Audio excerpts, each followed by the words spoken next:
Do you know where the houses in Bikini Bottom come from? Turns out they're actually just human trash that falls from the surface.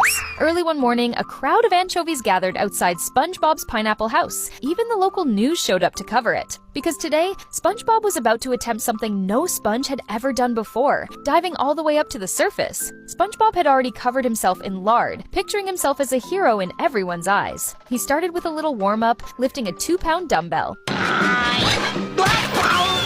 Yeah, looks like he still needed more training. Mr. Krabs, as always, saw a business opportunity selling SpongeBob-themed tokens to the crowd. With everyone cheering, SpongeBob took a deep breath and jumped, only to fall flat on his face. The crowd immediately lost interest. Sandy stepped forward and explained that this defied the laws of gravity. That gave SpongeBob an idea. He tied balloons all over his body and started floating upward. Passing through a swarm of jellyfish, he slowly rose closer to the surface. But just before he made it, a huge, dark mass blocked his path. It was mountains of human trash floating on the ocean. SpongeBob started exploring. He put on a bow tie, strummed a comb like a guitar, and as he moved through, more and more junk rained down into Bikini Bottom. A giant comb became a plowing tool for the anchovies. A giant pencil turned into a support beam for a tent. Everyone believed these objects were gifts from the gods. A couple worrying about housing suddenly got their wish when a soda can fell down, instantly becoming their new home.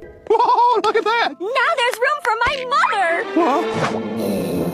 Just then, an old man with a trident appeared among the trash. Claiming to be the Sea King, he threw a paperclip at SpongeBob, and SpongeBob fought back. They battled by hurling garbage at each other, and every piece they tossed rained down onto Bikini Bottom. The townsfolk saw all of it as divine blessings. They believed if you made a wish, put it inside a balloon, and sent it to the surface, it would come true. Meanwhile, SpongeBob and the old man were exhausted. That's when Old Man Jenkins recognized SpongeBob and revealed the truth. On his birthday a year ago, his friends gave him a bunch of balloons, but they accidentally carried him all the way up to the surface. SpongeBob came up with a plan. He could stack the trash into a ladder to climb back down, but down below, the residents hadn't gotten any gifts in a while. They thought they had angered the sea god and even prepared a sacrifice. Just then, the massive trash ladder came crashing down. Everyone believed it was an invitation to climb up to the heavens, so they all started climbing. SpongeBob climbed too, reaching the surface and officially becoming the first sponge to ever get there. Feeling proud, he decided to head back, but suddenly, the ladder started shaking violently. Stop shaking the ladder! I'm not shaking it! The anchovies mistook SpongeBob's shadow for the sea god and rushed toward him. When they got closer, though, they realized Old Man Jenkins was actually the so-called sea god. SpongeBob explained the whole story, and instead of being upset, everyone hailed him as a hero. But the ladder couldn't handle the weight anymore. It finally collapsed. Jenkins crawled out of the trash pile, holding a fork and shouting that he was the real Sea King. But at that exact